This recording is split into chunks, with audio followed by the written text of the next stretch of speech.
Tak ada di situ. Dia sedang diajak jin kafir. Berhasil. Berapa keluarga orang Islam yang mati dalam keadaan su'ul khatimah? Dipanggil jin, haleluya. Mati kafir. Nauzubillah. Haleluya, haleluya. Assalamualaikum warahmatullahi wabarakatuh. Salam Aki. Aku kabarkan Injil keselamatan. Bapak Ibu yang kasih Tuhan, ketemu lagi dengan saya Evangelis Avraham Effendi Usman. Bagaimana kabarnya para subscriber pencinta channel Injil Habaget? Haleluya, luar biasa. Sebelumnya saya mengajak kita semua untuk melihat sebuah cuplikan video berikut ini. Istilah Soekarno, ketuhanan ada di pantat. Anak Tuhan dari mana? Kalau Yesus anak Tuhan, bidangnya siapa? Besok di seluruh wilayah Indonesia kami katakan dalam Karena di salib itu ada jin kafir. Karena di salib itu ada jin kafir. Karena di salib itu ada jin kafir. Haleluya. Kepalanya ke kiri apa ke kanan? Kepalanya ke kiri apa ke kanan? Nah, saudaraku, bagaimana tanggapan saudara semuanya setelah melihat cuplikan video tersebut? Apa yang saudara pikirkan? Nah, coba tulis di kolom komentar. Apakah orang ini termasuk menghina Alkitab, menghina iman Kristen? Kalau iya, nah kemana Majelis Ulama Indonesia? Kemana Muhammadiyah? Apakah orang tersebut tidak pernah dipanggil untuk dibina? Atau memang mereka biarkan? Dikarenakan mereka sedang berdakwah di depan jamaahnya. Lalu ada orang yang mengunggah ke media sosial. Artinya si penceramah tersebut tidak tahu kalau videonya viral dan diunggah di media sosial. Apakah seperti itu jawabannya? Nah, Bapak Ibu, kadang kita sangat miris sekali melihat keadaan bangsa dan negara kita mengenai hukum penistaan agama. Sebagaimana yang saya katakan kemarin, di satu pihak sepertinya seolah-olah ada pembiaran. Di satu pihak, ketika ada orang yang berbicara, ada orang yang mempertanyakan, di saat mengcounter iman kekristenan, timbul orang-orang tertentu mengatakan penistaan agama, penistaan akidah, penistaan Al-Quran. Akhirnya bawa ke ranah hukum. Ini orang bikin gaduh, ini orang bikin pemecah belah antar umat beragama yang selama ini terjalin dengan baik, yang selama ini damai, hidup berdampingan, akhirnya terpecah belah dengan munculnya orang tersebut meminta supaya ini dihapuskan. Nah, bagaimana dengan orang dari golongan mereka yang setiap hari bebas menghina iman kekristenan, mengolok-olok, mencaci maki? Bahkan bagaimana kita melihat di sebuah cuplikan video, bagaimana Egy Sujana meminta kepada pemerintah untuk membubarkan ajaran selain Islam. Nah, pengetahuan saya mungkin terbatas, tapi boleh diuji secara intelektual. Tidak ada ajaran selain Islam, ya. Ingat ya, garis bawahi, selain Islam yang sesuai dengan Pancasila. Selain Islam bertentangan, karena Kristen Trinitas, Hindu Trimurti, Buddha sepengetahuan saya tidak punya konsep Tuhan, ya, kecuali dengan proses Amitabha dan apa yang diajarkan oleh Siddhartha Gautama. Nah, jadi ajaran-ajaran lain yang selain Islam bertentangan dengan sila pertama. Maka saya sudah ingatkan tadi konsekuensi hukum. Jika perpu diterima, ya, maka hukum berlaku, berkekuatan hukum tetap dan mengikat. Maka konsekuensi hukumnya ajaran selain Islam harus dibubarkan. Kemana MUI, Majelis Ulama Indonesia? Kemana Muhammadiyah? Dan kemana NU? Dan kemana para cendekiawan Muslim? Apakah bapak-bapak tidak melihat bagaimana orang yang dari agama bapak setiap hari menghina dan mengolok-olok kekristenan? Belum lagi Ustadz Monsir Sitomorang yang setiap hari di saat beliau pengajian, di saat ceramah, pidato, khotbah, beliau selalu mempelintirkan ayat-ayat Alkitab, di mana kami imani di dalam Alkitab kami bahwa Yesus Kristus, Yeshua HaMashiach, mati di salib.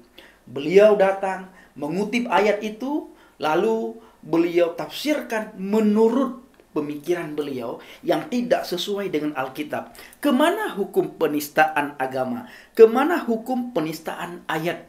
Kemana hukum penistaan kitab suci? Apakah orang Bapak tidak pernah melihat, membiarkan, atau jangan-jangan ada oknum-oknum tertentu di belakang orang-orang yang suka menghina iman kekristenan, seolah-olah ada orang yang mendorong atau ada orang yang mensupport. Sekalipun kami umat Kristen datang ke pihak terkait untuk melaporkan, itu sia-sia.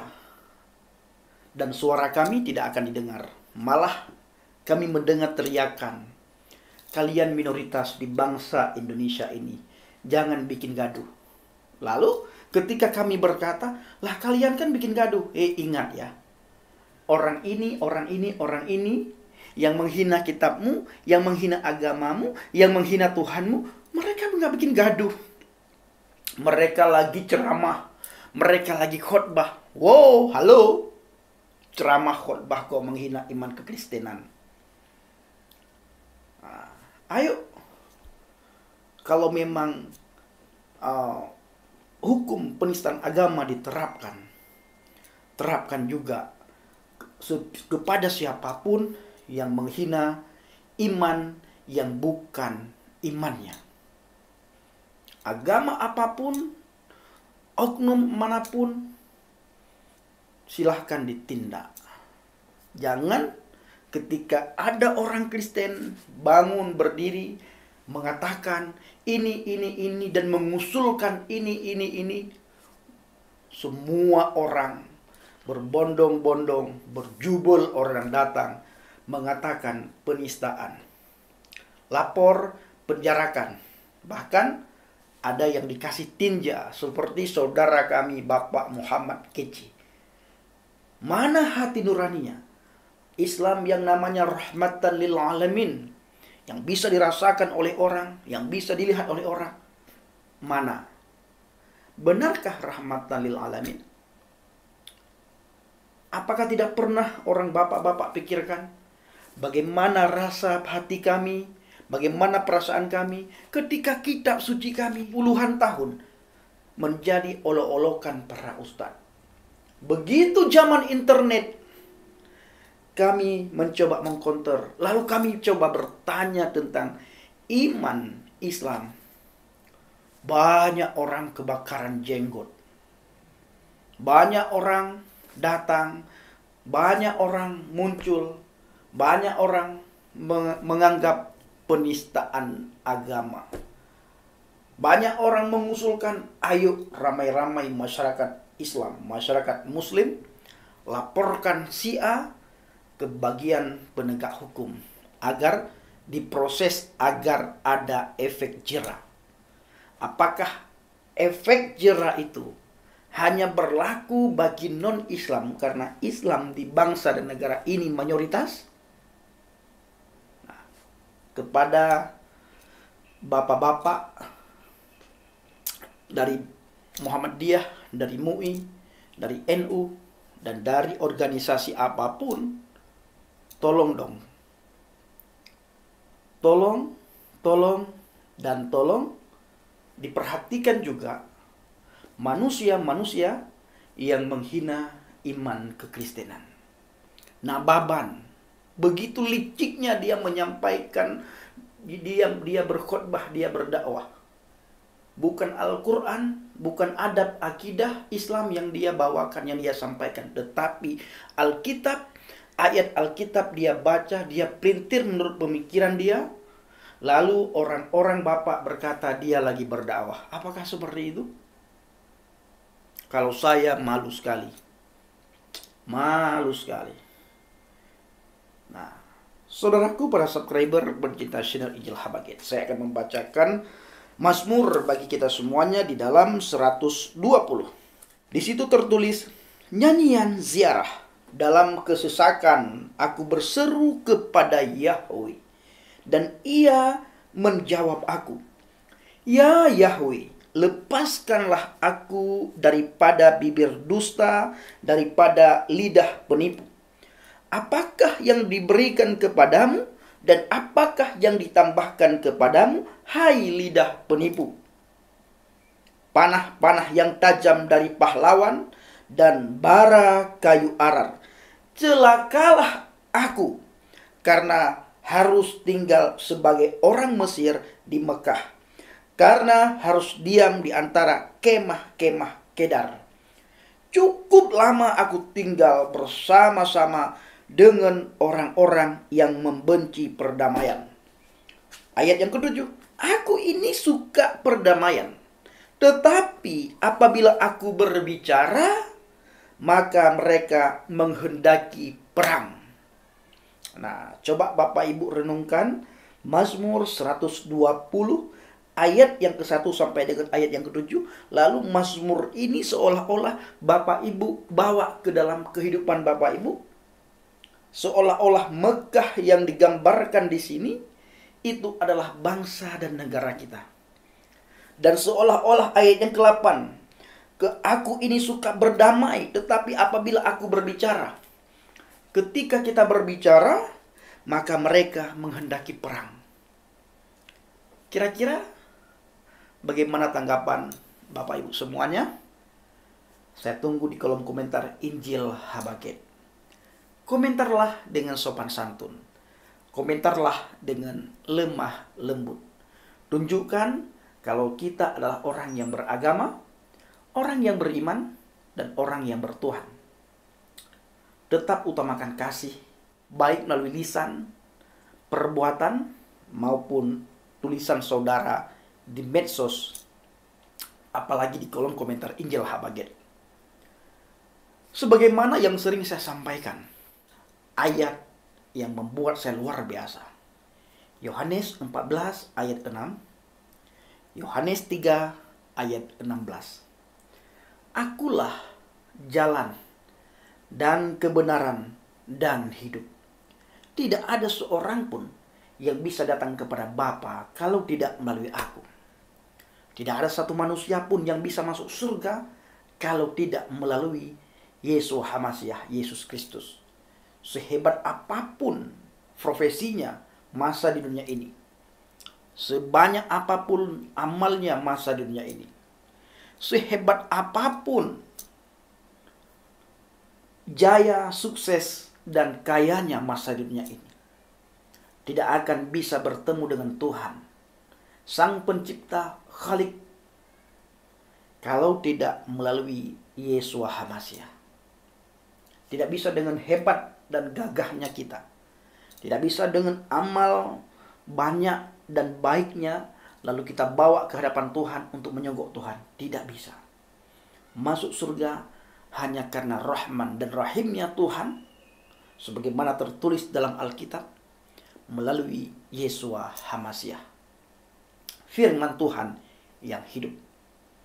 Di dalam Injil Yohanes 3:16 berkata, karena begitu besar kasih Elohim akan dunia ini, sehingga setiap orang yang percaya kepadanya memperoleh hidup yang kekal, tidak akan binasa. Alkitab di ayat yang lain dengan jelas ditulis, di bawah kolong langit ini tidak ada nama yang bisa menyelamatkan saudara dan saya selain di dalam nama Adonai Yeshua Hamasiah, Yesus Kristus. Di luar itu tidak ada. Di dalam agama apapun tidak ada keselamatan. Kalau begitu Bang Pendi, apakah termasuk agama Kristen? Iya, termasuk agama Kristen tidak menyelamatkan. Maka yang diselamatkan menurut kata Alkitab, saya baca, saya renungkan, lalu saya gali, Alkitab tidak pernah berkata orang yang beragama Kristen diselamatkan. Tetapi yang diselamatkan adalah orang yang percaya kepada Adonai Yesus Hamasiah dan tinggal di dalam firman-Nya. Itulah orang-orang yang diselamatkan. Orang yang percaya pasti tinggal di dalam firman. Dan orang yang tinggal dalam firman pasti melakukan apa kata firman.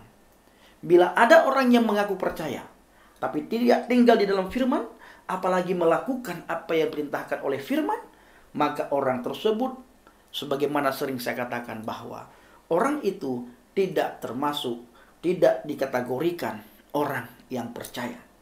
Bagaimana dia percaya sementara dia tidak pernah melakukan, bahkan tidak mau melakukan? Bahkan kalau dilihat sifat karakter ilahi, karakter Kristus, Hamasyah, tidak pernah tercerminkan. Bang Pendi, bagaimana cara kita bisa melihat kalau orang itu memiliki karakter Hamasyah, memiliki karakter Kristus? Kembali ke Alkitab, back to Bible.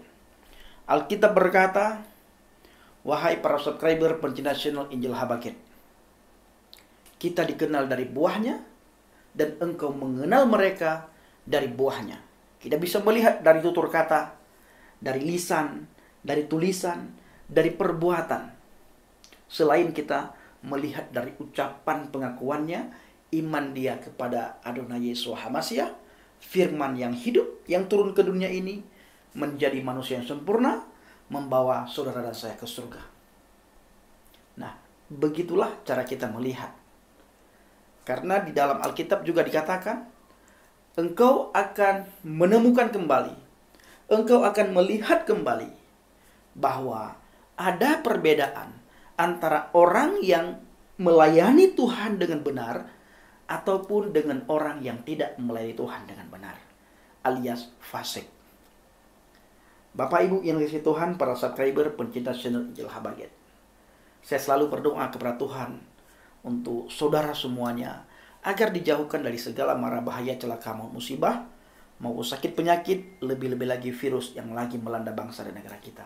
Dan saya mengucapkan terima kasih kepada setiap saudara yang sudah mendukung saya, baik melalui doa maupun dana.